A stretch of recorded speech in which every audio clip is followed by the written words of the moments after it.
Para mí es un honor estar de nuevo aquí en Grace Community Church y predicando en este púlpito que, como alguien decía ayer, ha sido un baluarte de la verdad de Dios por tantos años.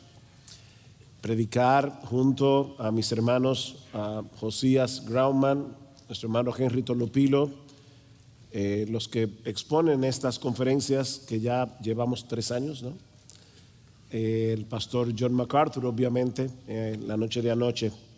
Y en esta ocasión, con la alegría adicional de tener a Don Evis Carballosa.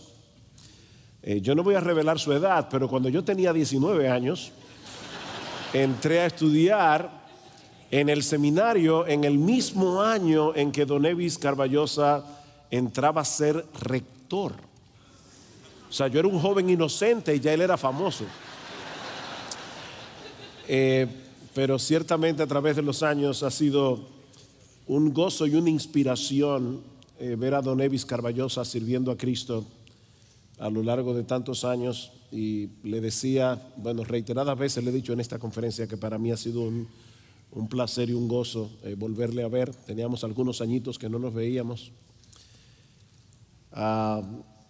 Una cosa más, le dije al hermano Michael Mahoney que lo iba a amonestar públicamente, porque ayer saludó a todo el mundo menos a los dominicanos. Me imagino, hay dominicanos aquí en esta conferencia. ¿Ve, hermano? Hay dominicanos. No, hasta en Alaska hay una comunidad de dominicanos, así que supongo que aquí en California tiene que haber algunos. Es un verdadero gozo, de verdad, poder exponer en esta mañana el tema que nos corresponde exponer en esta cumbre acerca de la doctrina de las Escrituras. Y les pido por favor que vayan conmigo al Salmo 19, y luego vamos a ir a 2 Timoteo capítulo 3. Dice así la palabra del Señor en el versículo 7 del Salmo 19: la ley de Jehová es perfecta, que convierte el alma. El testimonio de Jehová es fiel, que hace sabio al sencillo. Los mandamientos de Jehová son rectos, que alegran el corazón. El precepto de Jehová es puro, que alumbra los ojos. El temor de Jehová es limpio, que permanece para siempre. Los juicios de Jehová son verdad, todos justos. Deseables son más que el oro, y más que mucho oro afinado, y dulce más que miel, y que la que destila del panal. 2 Timoteo capítulo 3, y vamos a leer a partir del versículo 14.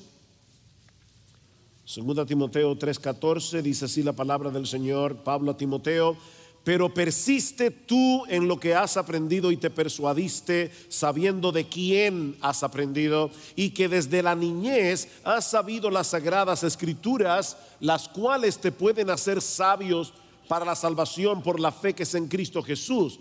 Toda la escritura es inspirada por Dios y útil para enseñar, para redarguir, para corregir, para instruir en justicia, a fin de que el hombre de Dios sea perfecto, enteramente preparado para toda buena obra. Hace unos días me topé con un cuestionario que quisiera compartir con ustedes en esta mañana a modo de introducción. Y espero que todo cristiano aquí, a la luz de estas preguntas, se pueda cuestionar a sí mismo en una forma objetiva y con honestidad.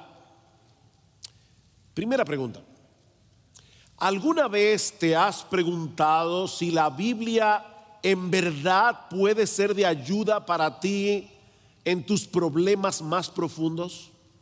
Temor, ansiedad, depresión, fuertes tentaciones con algunos pecados en particular. ¿Puede la Biblia de verdad ser de ayuda en estas cosas? ¿Has luchado para saber qué hacer con tu vida y has deseado haber tenido alguna palabra especial del Señor? O sea, no contenida en la generalidad de las Escrituras, sino una palabra de Dios para ti. alguna revelación directa acerca de la carrera que debes estudiar, o si debes proponerle matrimonio a María o a Juanita. Tercera pregunta: ¿alguna vez pensaste que la enseñanza bíblica sobre el sexo necesita ser actualizada? Por ejemplo, el tema del matrimonio homosexual o el tema de las relaciones prematrimoniales. ¿Necesita la Biblia algún update, alguna actualización? ¿Alguna vez quisiste eliminar algo para hacer que la Biblia fuera más agradable, para hacer que la Biblia fuera más potable para los incrédulos, como el tema del infierno o cuando Dios ordenó a Saúl matar a todos los amalecitas? ¿Alguna vez has sentido que la Biblia no es suficiente para vivir una vida de fe en este mundo tan complejo en el que nos ha tocado vivir? Bueno, si tú puedes responder que sí a cualquiera de estas preguntas, entonces estás batallando con el tema de la suficiencia de las Escrituras, dice Kevin DeYoung, que es el autor de este cuestionario. Si creemos que la Biblia es inspirada por Dios, como nos decía Josías en el día de ayer, o como dijo la Biblia hace más de 2000 años, deberíamos creer que la Biblia es suficiente. Esa es la conclusión a la que llega Pablo en este texto de 2 Timoteo que acabamos de leer y que vamos a exponer un poco más ampliamente en un momento. Sin embargo, muchos creyentes que dicen creer en la inspiración divina de las Escrituras extrañamente ponen en duda que en ella podamos encontrar todo lo que necesitamos para vivir plenamente la vida cristiana, o todo lo que necesitamos para que la iglesia de Cristo pueda realizar la labor que Dios le ha encomendado. Y mis hermanos, a medida que esa duda se ha ido expandiendo dentro del pueblo de Dios, en esa misma medida los púlpitos han comenzado a decaer. Y muchas prácticas extrabíblicas han sido introducidas en la adoración a Dios, en el evangelismo, en la consejería, a tal punto que de verdad podemos decir con toda confianza que estamos delante de una epidemia. Una epidemia.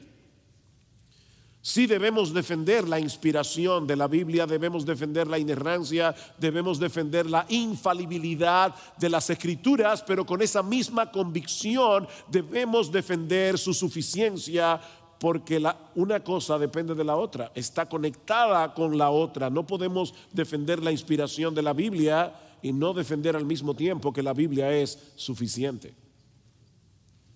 Ahora, cuando decimos que la Escritura es suficiente, es necesario que seamos más específicos y establezcamos con precisión el espectro o el foco de esa suficiencia. Cuando nosotros decimos que algo es suficiente, lo que estamos declarando es que ese algo cumple cabalmente el propósito para el cual fue diseñado. Esa es la idea. Por lo tanto, cuando afirmamos que la palabra de Dios es suficiente, la pregunta obligada es: ¿suficiente para qué? ¿Suficiente para qué? ¿Cuál es el propósito por el cual o para el cual Dios nos dio su palabra? ¿Cuál es el propósito que la Biblia está supuesto a cumplir a plenitud? Bueno, quiero responder esta pregunta valiéndome de un documento antiguo, la Confesión de Fe de Londres de 1689, es la confesión de fe de nuestra iglesia en República Dominicana, pero para aquellos que conocen a Spurgeon, era la confesión de fe de la iglesia del Tabernáculo Metropolitano que Spurgeon pastoreó por más de 30 años. Dice en el capítulo 1, en el párrafo 1, las Santas Escrituras son la única, toda suficiente, segura e infalible regla del conocimiento, fe y obediencia salvadores.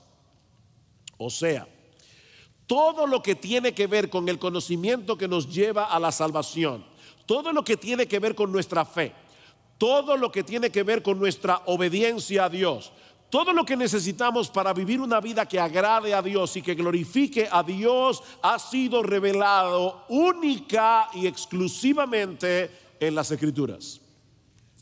Más adelante, en el párrafo 6 de ese mismo capítulo, los autores de la Confesión de Fe declaran que todo el consejo de Dios tocante a todas las cosas necesarias para su propia gloria, la salvación del hombre, la fe y la vida, está expresamente expuesto o implícitamente revelado en las Escrituras.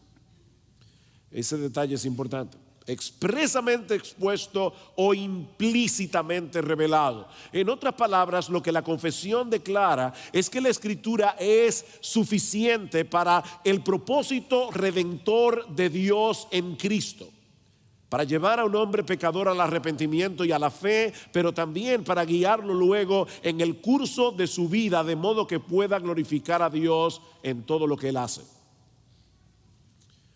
Supongamos que aquí tenemos a un médico cristiano que, aparte de todas las responsabilidades que tiene como médico, tiene una esposa que atender, tiene hijos que criar. Bueno, la palabra de Dios no le enseñará a este hombre cómo llegar a un diagnóstico acertado. La palabra de Dios no le va a enseñar a este hombre cuál es el tratamiento que debe suministrar al paciente, porque la Biblia no es un libro de medicina.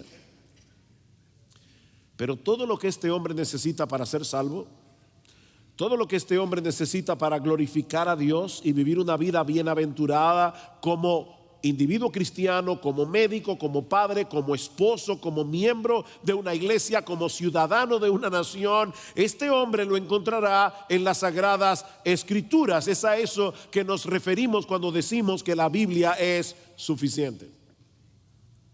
Todo está aquí, hermanos, implícita o explícitamente revelado. Eso quiere decir que Dios no necesariamente ha tocado de una manera directa el tema que te preocupa. Por ejemplo, tal vez algunos están teniendo conflictos con el derecho de autor.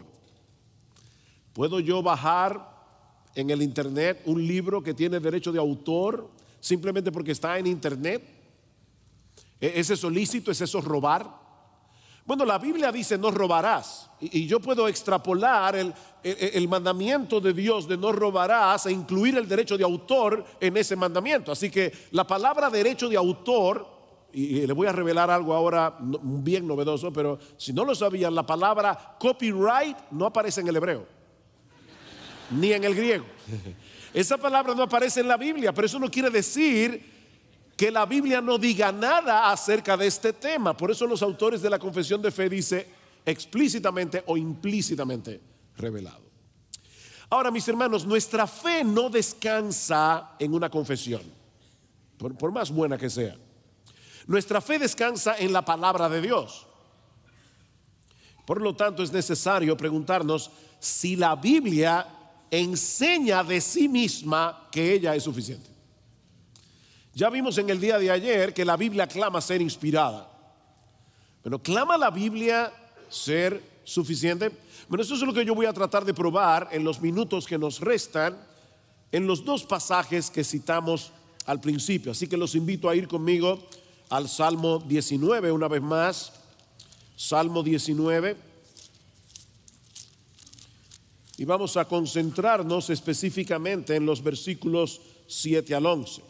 Este salmo contiene dos divisiones naturales que son fáciles de distinguir. En los versículos 1 al 6, David nos muestra cómo Dios se ha revelado a través de lo creado. Eso es lo que nosotros llamamos la revelación general. Los cielos cuentan la gloria de Dios, el firmamento anuncia la obra de sus manos. Un día emite palabra, otro día, una noche, a otra noche declara sabiduría. No hay lenguaje ni palabras, pero sin embargo, por toda la tierra salió su voz y hasta el extremo del mundo sus palabras. La creación es un libro, es el libro de Dios. Pero en los versículos 7 al 11, David nos habla de la revelación escrita de Dios, y es lo que llamamos la revelación especial. Y aunque ambas revelaciones vienen de Dios, y ambas llevan consigo impresa la marca gloriosa de su autor. Lo cierto es que una revelación es más exhaustiva que la otra, y en ese sentido una revelación es más excelente que la otra. David señala en este salmo 6 atributos que revelan las excelencias de la palabra escrita de Dios y lo que esa palabra produce en aquellos que se apropian de ella. En primer lugar, David nos dice que la ley de Jehová es perfecta. La ley de Jehová es perfecta, que convierte el alma. La palabra hebrea que se traduce como ley aquí es Torah, que significa instrucción o precepto. Viene de un verbo que significa enseñar, y por lo tanto enfatiza la naturaleza didáctica de la palabra de Dios. Ahora, debemos hacer notar que en este caso la palabra ley no debe ser limitada a la ley de Moisés, es decir, a los primeros 5 libros de la Biblia. Se trata más bien de una referencia a toda la revelación de Dios. Ese es el contraste que David presenta en el Salmo, como hemos visto ya, entre la revelación general y la revelación especial. ¿Y qué dice David acerca de esta revelación escrita que tenemos en las Escrituras? Bueno, David señala que es perfecta, perfecta. Y esta palabra podríamos traducirla también completa, exhaustiva, suficiente. La idea es que cubre todos los aspectos de un asunto. El comentarista Albert Barnes dice lo siguiente: el significado de perfecto es que no carece de nada para estar completa, nada para que pueda ser lo que ella debe ser. Es una revelación completa de verdad divina, es una regla completa de conducta. No hay nada allí que guíe a los hombres al error o al pecado. No hay nada que sea esencial para el hombre conocer que no pueda ser encontrado allí. Es perfecta.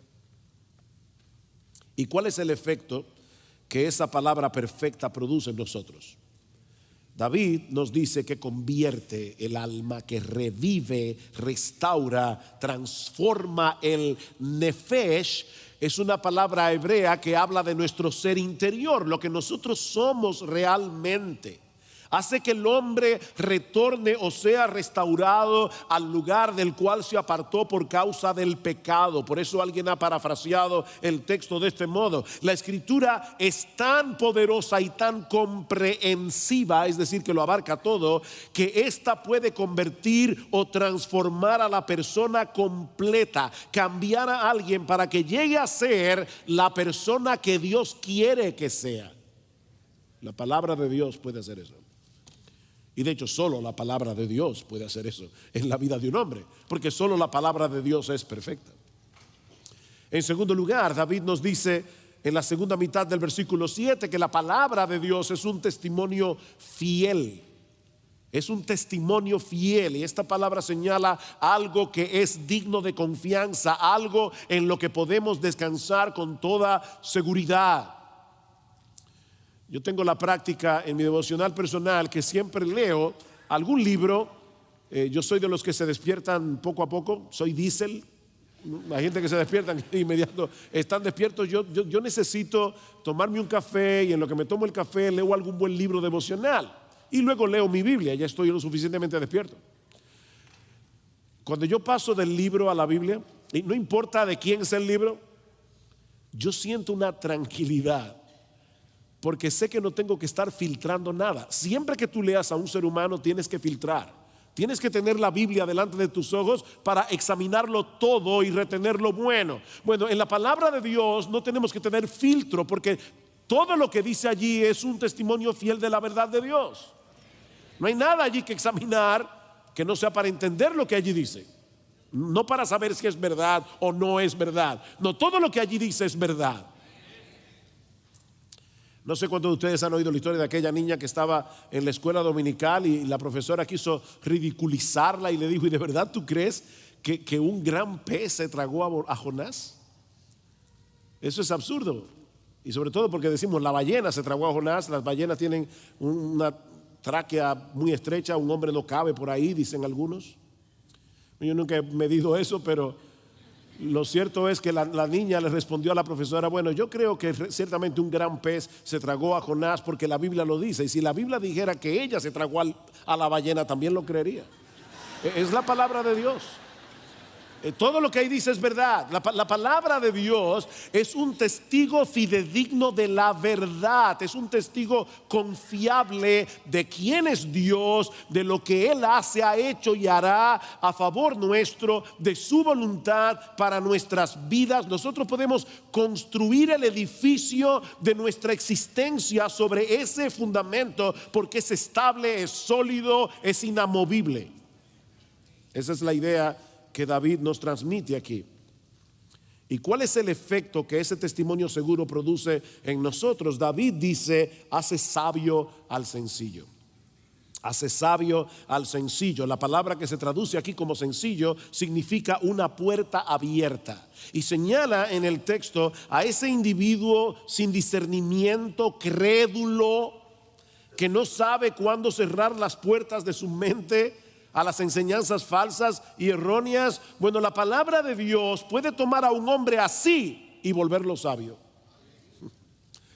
si se apropia de la palabra de Dios. Puede tomar un hombre sencillo y hacerlo sabio. La palabra de Dios posee no solamente la información correcta para que este hombre sepa cuál es la verdad y diferenciarla del error, sino también cómo él puede usar esa información en el momento preciso para vivir una vida piadosa delante de Dios y de los hombres. La palabra de Dios nos hace competentes para enfrentar los problemas de la vida con prudencia y con sabiduría. Dice en el Salmo 119, versículo 98: me has hecho más sabio que mis enemigos con tus mandamientos, porque siempre están conmigo. Más que todos mis enseñadores he entendido, porque tus testimonios son mi meditación. Más que los viejos he entendido, porque he guardado tus mandamientos. La palabra de Dios hace sabio al sencillo. En tercer lugar, David nos dice en el versículo 8 que los mandamientos de Jehová son rectos, que alegran el corazón. No solo son rectos porque fueron establecidos por una autoridad legítima, es decir, la autoridad de Dios, sino que son rectos y justos en sí mismos. La palabra de Dios es el mapa que debemos seguir para no salirnos de ruta. No solo alumbra el camino, como dice el salmista en el Salmo 119, 105, sino que también traza el camino. No solo lo alumbra, lo traza. La senda por donde debemos andar. Muchas personas se sienten perdidas por falta de dirección y propósito. La respuesta se encuentra únicamente en la palabra de Dios. ¿Y cuál será el resultado que vamos a cosechar si seguimos esa ruta? Que nuestro corazón se alegrará. Que nuestro corazón se alegrará. Por cuanto nos guía por un camino recto y seguro. El resultado de apegarnos a la palabra de Dios es nuestra propia felicidad, nuestro gozo, una vida plena y bienaventurada. Lo que no significa una vida sin problemas. No estamos diciendo una vida sin problemas, estamos diciendo una vida bienaventurada. Estamos hablando del contentamiento en medio de cualquier situación. Acuérdate de la palabra dada a tu siervo, dice el salmista, en la cual me has hecho esperar. Ella es mi consuelo en mi aflicción, porque tu dicho me ha vivificado. Qué bendición tan grande tener un libro así. La palabra de Dios que nos convierte, nos hace sabios, y esa misma palabra nos hace bienaventurados.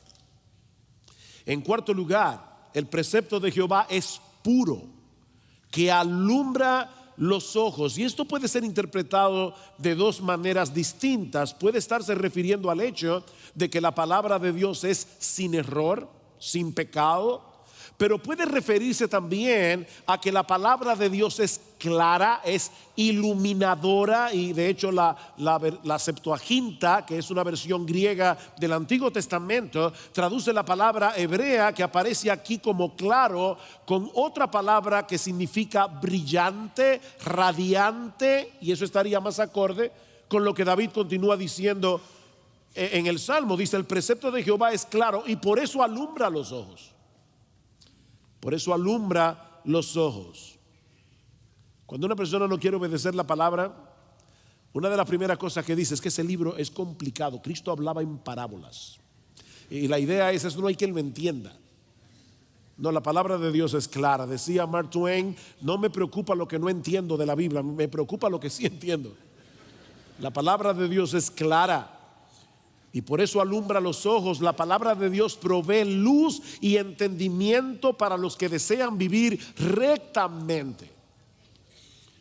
Ahora, mis hermanos, eso no elimina la realidad de que en la Biblia hay algunas cosas que sean difíciles de interpretar, pero esa dificultad se encuentra en el lector, no en las Escrituras. En otras palabras, es debido a nuestra ignorancia de la gramática, del vocabulario, del contexto, de la cultura, que algunas cosas de la Biblia resultan difíciles para ciertas personas. Pero ¿saben qué? Ninguna de esas cosas oscurecen el significado de las doctrinas más importantes, y no hay ningún pasaje oscuro de la Biblia que no pueda ser interpretado a la luz de uno más claro. Así que no necesitamos a la jerarquía de la Iglesia Católica para que nos enseñe cómo interpretar la Biblia. La palabra de Dios fue dada para el hombre, aún para el sencillo, como vimos hace un momento, para hacerlo sabio. En quinto lugar, nos dice David que el temor de Jehová es limpio, que permanece para siempre. Interesante cómo David se refiere a la Biblia como el temor de Jehová. Esta palabra se usa aquí como sinónimo de la Escritura en el sentido de la reverencia que la palabra de Dios produce por la grandeza de Dios. Es un temor reverente que no nos mueve a huir de Él, sino más bien a adorarle y reverenciarle. Solo a través de la palabra de Dios podemos adorar a Dios en una forma apropiada, porque solo a través de ella le conocemos apropiadamente.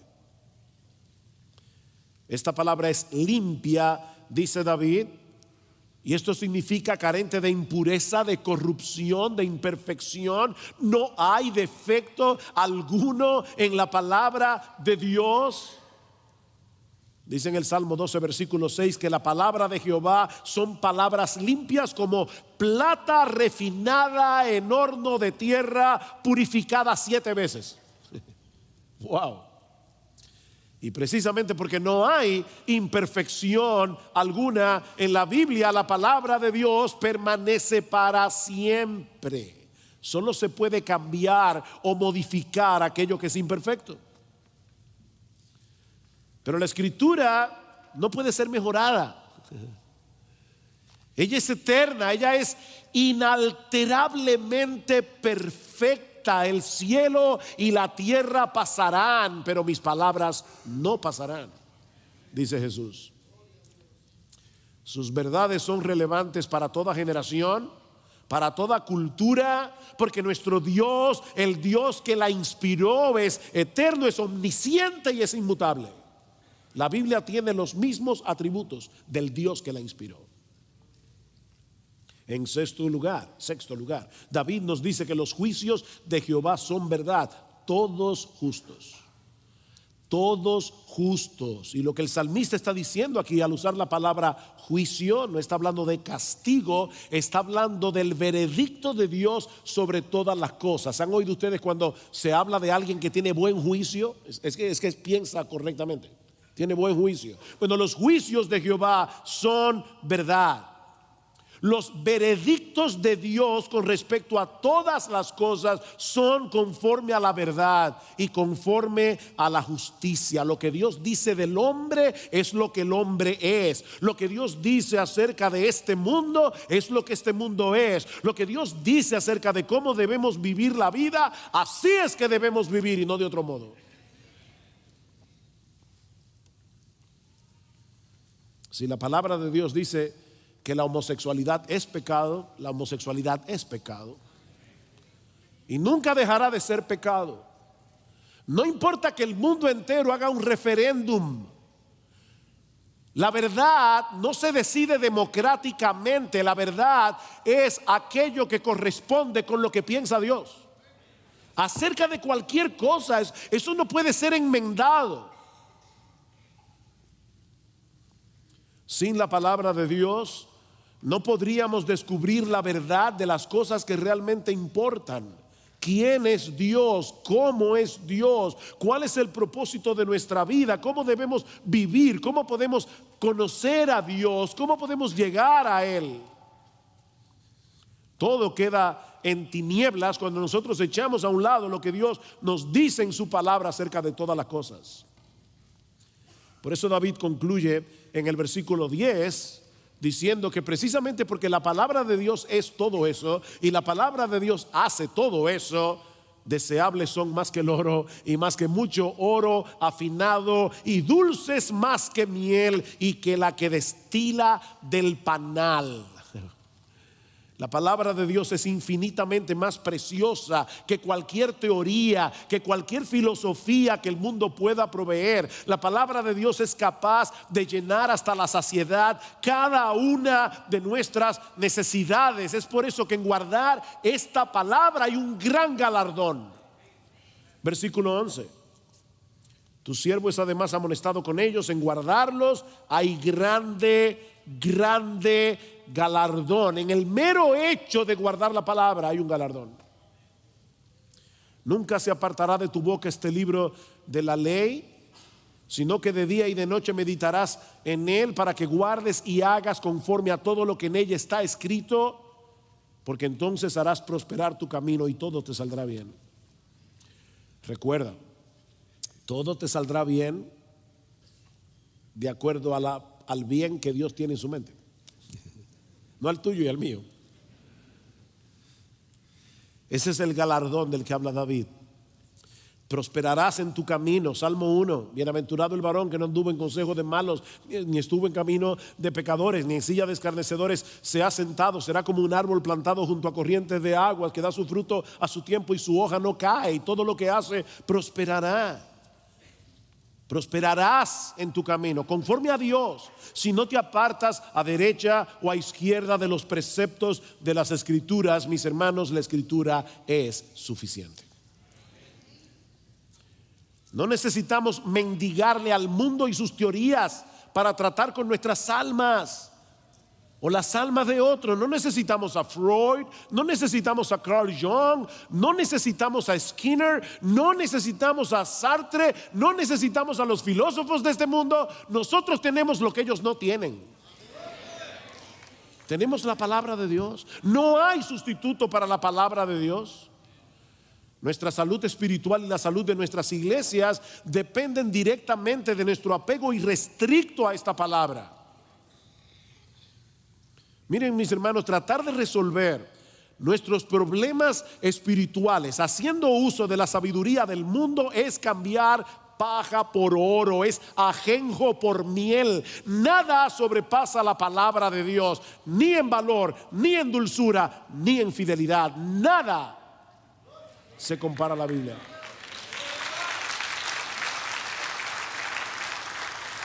El otro texto que deseo considerar con ustedes es 2 Timoteo. 2 Timoteo capítulo 3. Y ya leímos hace un rato los versículos 14 al 17. Este es uno de los textos clave sobre la inspiración de las Escrituras, pero es crucial también en lo que respecta a la suficiencia de las Escrituras. Hay tres declaraciones aquí a las que yo deseo llamar vuestra atención. En primer lugar, Pablo dice en el versículo 15 que la Escritura es capaz de proveer aquella sabiduría que guía a la salvación. Dice a Timoteo, luego de haberle dicho, persiste tú en lo que has aprendido, Pablo está hablando aquí de los falsos maestros. Y por eso hay tres contrastes aquí, pero tú, versículo 10, versículo 15, capítulo 4, versículo 5, pero tú, hay un contraste. Timoteo, los falsos maestros van por el mundo engañando y siendo engañados, pero tú persiste en lo que aprendiste. Versículo 15, sabiendo de quién has aprendido y que desde la niñez has sabido las sagradas escrituras, las cuales te pueden hacer sabio para la salvación por la fe que es en Cristo Jesús. Debo hacer hincapié en el hecho de que la palabra salvación es un concepto muy amplio en el Nuevo Testamento. Incluye mucho más que el perdón de nuestros pecados o el hecho de obtener en Cristo el don de la vida eterna. La palabra salvación es ser rescatados del pecado y todas sus consecuencias para poder cumplir el propósito para el cual fuimos creados. ¿Y cuál es el propósito para el cual fuimos creados? Glorificar a Dios y gozar de Él por siempre. Bueno, lo que Pablo dice aquí es que la Escritura nos provee la sabiduría y el conocimiento que necesitamos para tal cosa, para vivir de tal manera que Dios sea agradado y nuestras almas sean bendecidas. La Escritura es suficiente, Timoteo. La segunda declaración que apunta hacia la suficiencia la encontramos en el versículo 16. Dice, toda la Escritura es inspirada por Dios. No voy a entrar en eso, ya Josías lo explicó, y útil para enseñar, para redarguir, para corregir, para instruir en justicia. El término que la Reina de las Versiones traduce como útil significa beneficioso, ventajoso, apropiado para un fin. Timoteo, como un pastor joven, debía saber que la Escritura contiene un manual completo para el pastoreo de las almas. Todo lo que él necesitaba para instruir las ovejas, para convencerlas de pecado, para corregir sus extravíos, para guiarlas por el camino recto, todo eso, Timoteo, tú lo tienes en la palabra de Dios. La Biblia es suficiente para que el pastor lleve a cabo la tarea que Dios le ha encomendado. De ahí la tercera declaración que encontramos en el versículo 17. A fin de que el hombre de Dios sea perfecto, maduro, enteramente preparado o completamente competente para toda buena obra. La Escritura es suficiente para que el hombre de Dios sea perfecto, para que pueda alcanzar la madurez y para que pueda ayudar a otros a alcanzarla también. La expresión hombre de Dios es un término técnico, sobre todo en las cartas pastorales, que señala a aquellos hombres que laboran en la predicación de la palabra, los ministros del evangelio. De manera que lo que Pablo está diciendo aquí es que la palabra de Dios es suficiente para cumplir todas las facetas de la obra de un ministro. Todas, incluyendo la consejería, el evangelismo, todas. La salvación de las almas, la edificación de los santos, el gobierno de la iglesia, absolutamente todo. Todo eso va incluido en las buenas obras que un pastor está llamado a hacer en la iglesia. No hay una labor que se le haya encomendado a los pastores y para la que no se haya dado ninguna dirección en la palabra de Dios. Eso implica, por supuesto, que la palabra de Dios también tiene que ser suficiente para los cristianos. Si es suficiente para el pastor, si es suficiente para que el pastor le alcance él la madurez y para que él guíe a la iglesia, para que él pastoree a la iglesia con las múltiples necesidades que una iglesia tiene. Miren, solo hay que ser pastor por un poquito de tiempo para saber que el pastoreo de las almas es complejo, es complicado. Pero ahí está la palabra de Dios. No tenemos que ir a la universidad a estudiar psicología. No, estudia la Biblia. Estudia la Biblia. Aquí está lo que tú necesitas para pastorear las almas. La palabra de Dios es suficiente. Podemos cantar con confianza: cuán firme cimiento se ha dado a la fe de Dios en su eterna palabra de amor. ¿Qué más Él pudiera en su libro añadir, si todo a sus hijos lo ha dicho el Señor? Yo creo que estos dos textos son suficientes para probar la doctrina de la suficiencia de las Escrituras, pero yo no he terminado. Yo no quisiera concluir este mensaje sin dejar de señalar dos problemas que estos mismos textos parecen plantear a la doctrina de la suficiencia. Y yo quiero que ustedes lo noten. El problema más evidente lo encontramos en el Salmo 19. Mis hermanos, ¿cuándo se escribió el Salmo 19? David lo escribió, probablemente 1000 años antes de Cristo.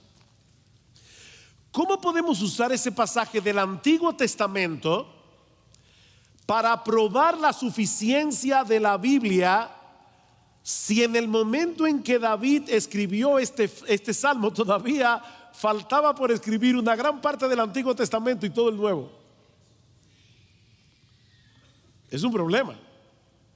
Cuando David escribió el Salmo 19 todavía no se habían escrito varios de los libros históricos.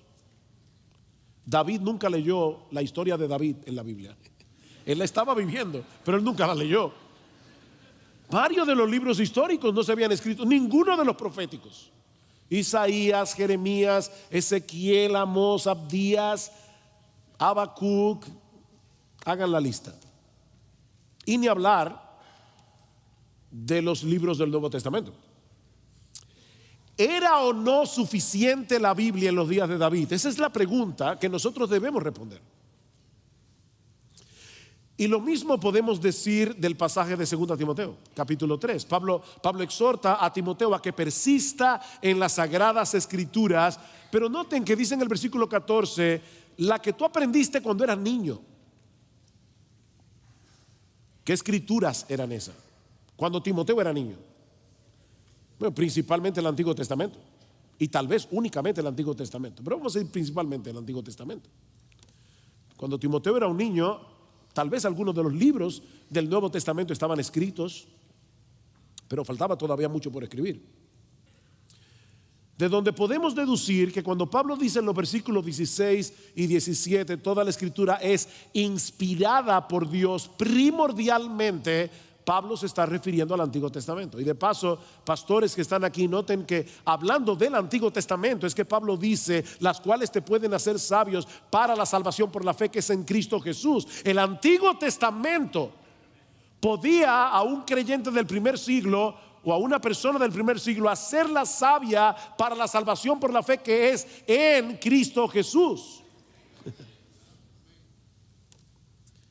De manera que este pasaje de 2 Timoteo 3 plantea un problema similar al del Salmo 19. Podemos usar el Salmo 19 y 2 Timoteo 3 para probar la suficiencia de las Escrituras si la Escritura no estaba completa hasta que se escribieron todos los libros del Nuevo Testamento. Yo creo que el teólogo John Frame tiene razón cuando dice que la revelación dada por Dios en un momento particular de la historia redentora era suficiente para ese momento. A medida que Dios fue revelando para ese periodo específico. Por ejemplo, lo que Dios les reveló a Adán y a Eva en el huerto del Edén antes de la caída era suficiente para que ellos conocieran cuáles eran las responsabilidades que Dios les había dado. Adán y Eva no podían alegar ignorancia. Ellos no podían decir pecamos porque todavía no teníamos la Biblia. No. Lo que Dios les reveló a Adán y Eva en el huerto del Edén era suficiente para ellos. En ese momento histórico era suficiente. Y después cayeron en pecado y entonces Dios les reveló el castigo que iba a venir sobre ellos por causa de su desobediencia. Dios les reveló que a través de la simiente de la mujer iba a venir un redentor que le iba a aplastar la cabeza a la serpiente. Va a venir un salvador. Bueno, también eso era suficiente en ese momento. Ellos no necesitaban saber lo que después Dios le iba a revelar a Noé o Abraham, y así sucesivamente. Así que la escritura siempre fue suficiente para el pueblo de Dios, para que pudiera conocer en cada generación cuáles eran sus deberes para con Dios y lo que ellos debían saber acerca del Redentor prometido para que pudieran poner la fe en Él. Esa revelación progresiva apuntaba hacia la persona de Cristo. Y nosotros conocemos lo que el mismo Señor le dice a los discípulos que iban camino a Emaús. Recuerda, no insensatos y tardos de corazón para creer todo lo que los profetas han dicho. No era necesario que el Cristo padeciera estas cosas y que luego entrara en su gloria. Y comenzando desde Moisés y siguiendo por todos los profetas, les declaraba en todas las escrituras lo que de él decían. Jesús está diciendo: ustedes tienen la Biblia en las manos, toda la Biblia va de mí. Así que esa revelación progresiva apuntaba hacia la persona y la obra de nuestro Señor Jesucristo. Y aquí viene la parte crucial de este sermón.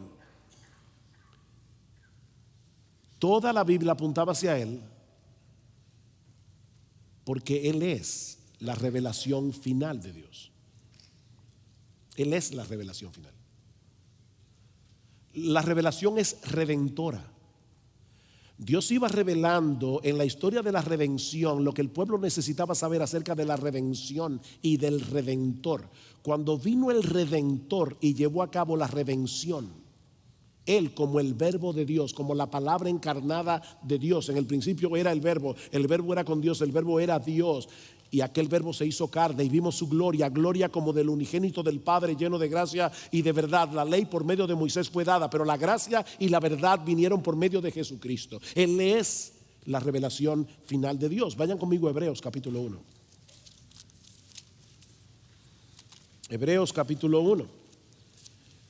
Dios, habiendo hablado muchas veces y de muchas maneras en otro tiempo a los padres por los profetas, en estos postreros días nos ha hablado por el Hijo, a quien constituyó heredero de todo y por quien asimismo hizo el universo, el cual siendo el resplandor de su gloria y la imagen misma de su sustancia, y quien sustenta todas las cosas con la palabra de su poder, habiendo efectuado la purificación de nuestros pecados por medio de sí mismo, se sentó a la diestra de Dios. Déjenme poner una ilustración que obviamente no ilustra perfectamente la cosa ilustrada, pero cuando una mamá a las 7 de la noche, ya los niños están en cama, ya la casa está en orden, se sienta en la sala así, ya todo está hecho. Nuestro Señor Jesucristo subió como un guerrero victorioso a la diestra del Padre y allí se sentó. Y más adelante en Hebreos 10, el autor de Hebreos nos va a decir que todo sacerdote está de pie, día tras día, haciendo los mismos sacrificios que nunca pueden quitar los pecados. Pero Jesucristo con una sola ofrenda hizo perfectos para siempre a los santificados, ascendió a los cielos y se sentó. Él ya no está de pie, se sentó. Ahora, ¿qué dice el autor de la carta a los Hebreos? Que precisamente por eso Dios, que habló de muchas maneras y en otros tiempos a los padres por los profetas, ya en estos postreros días es por el Hijo. Y el texto griego dice literalmente: Dios nos ha hablado en Hijo. ustedes, los que viven aquí en Estados Unidos, hispanos, latinoamericanos, tienen el problema de que llegan acá y luego sus hijos comienzan a perder el español y luego al tiempo les dicen, bueno, es que él entiende mejor en inglés, no entiende mejor en español. Bueno, hermanos, Dios habla mejor en hijo. No es que, como decía Josías ayer, ninguna palabra de las Escrituras es más inspirada que otra. Pero Jesús es la revelación completa de Dios, porque en Él habita corporalmente toda la plenitud de la deidad y porque en Él se cumple todo lo que la Biblia señalaba como una sombra, de manera que por el hecho de que Jesucristo ya vino, no podemos añadirle nada más a este libro. La revelación está completa porque ya Jesús vino, porque ya la redención fue efectuada. Por eso la palabra de Dios es suficiente. Es suficiente. La Escritura, dice Frame, es el testimonio de Dios acerca de la redención que Él llevó a cabo a favor nuestro. Una vez esa redención es finalizada y el testimonio apostólico completado, la Escritura está completa y ya no podemos esperar que se le añada nada más. Es lo mismo que dice el apóstol Pedro en su primera carta: todas las cosas que pertenecen a la vida y a la piedad nos han sido dadas por su divino poder, mediante el conocimiento de aquel que nos llamó por su gloria y excelencia, por medio de las cuales nos ha dado preciosas y grandísimas promesas, para que por medio de ella llegases a ser participantes de la naturaleza divina, habiendo huido de la corrupción que hay en el mundo. Nosotros tenemos en este libro, porque habla de sus preciosas y grandísimas promesas, nosotros tenemos aquí, es aquí que conocemos a Dios, es aquí que tenemos las promesas preciosas y grandísimas de Dios, por medio de las cuales podemos huir de la corrupción. Cuando el mundo te ofrece sus ofertas y te tienta para que seas feliz pecando contra Dios, ¿cómo tú vas a poder luchar contra eso? Con las preciosas y grandísimas promesas de aquel que te llamó por su gloria y excelencia. Él es más glorioso, Él es más excelente que todo lo que el mundo te puede ofrecer. De manera que por la Biblia nosotros tenemos todo lo que necesitamos para la vida y para la piedad. Eso es lo que Pedro está diciendo. Y de hecho es por esa misma razón que el apóstol Pedro, hablando acerca de sí mismo, dice en el capítulo 1: por esto yo no dejaré de recordaros siempre estas cosas, aunque vosotros las sepáis y estéis confirmados en la verdad presente. Escuchen ustedes lo que Pedro está diciendo. Yo no vine aquí a enseñarles cosas nuevas. Le estoy hablando de cosas que ustedes ya saben, pero que necesitan recordar. Versículo 15: también yo procuraré con diligencia que después de mi partida vosotros podáis en todo momento tener memoria de estas cosas. Mis hermanos pastores que están aquí, ¿cuál es la función de los pastores y maestros de la verdad? No es enseñar cosas novedosas cada vez que vayan al púlpito. Es volver sobre el fundamento. Es volver a predicar el evangelio. Cada vez que yo me monto en un avión y oigo a las azafatas dar las instrucciones, pienso en el evangelio. Porque yo creo que mucha gente en la iglesia hace exactamente lo mismo que hacemos los que volamos con cierta frecuencia. No le ponemos caso a las azafatas. Ya hemos oído eso 1000 veces. Yo creo que la gente, cuando dicen ya están predicando otra vez el evangelio, es como la azafata. Ya yo sé cómo poner el cinturón de seguridad. Total, no sé lo que voy a hacer cuando ese avión salga en picada. Entonces es como, no importa, no voy a ponerle caso. No, mi hermano, tú necesitas oír el evangelio de Jesucristo una y otra vez, una y otra vez, una y otra vez, una y otra vez. Y eso es lo que nosotros estamos supuestos a hacer. Ya estoy terminando. No sé, porque me están mirando, no sé si es que hay un problema. Pero bueno, volviendo al cuestionario del principio, la palabra de Dios no tiene ningún sobrante que deba ser excluido. La palabra de Dios no tiene ninguna carencia que deba ser suplida. Ella es la palabra inspirada, inerrante, infalible, clara, necesaria, autoritativa de Dios. Y por eso mismo es suficiente para todas las cosas que pertenecen a la vida y a la piedad.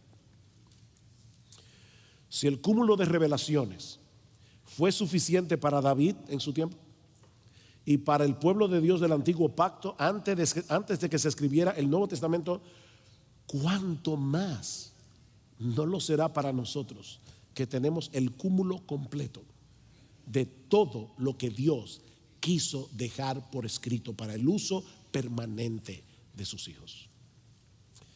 Así que no son revelaciones nuevas las que necesita el pueblo de Dios, sino aprender a aplicar la revelación que ya tiene.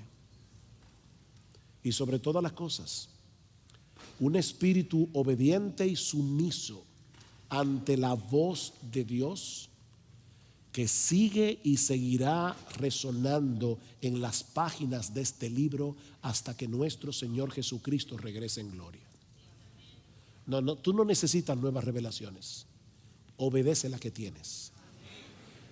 Como bien señala alguien, y con esta cita concluyo, la palabra de Dios es más que suficiente para que el pueblo de Dios viva su vida para la gloria de Dios. El Padre hablará por medio de todo lo que el Espíritu ha hablado a través del Hijo. La pregunta es si abriremos nuestras Biblias y nos molestaremos en escuchar. Esa es la pregunta. Vamos a orar. Padre, queremos darte gracias por habernos permitido predicar una vez más tu santa y bendita palabra. Señor, danos convicción. Danos convicción acerca de la hermosura, el tesoro que nosotros tenemos en tu palabra, para que no nos apartemos de ella ni a izquierda ni a derecha. Alabado seas, oh Señor, por habernos dado un tesoro tan grande, al habernos dado tu palabra, en la cual brilla como en ningún otro lugar la gloria, la majestad, las excelencias de nuestro bendito Señor y Salvador Jesucristo. Amén y amén.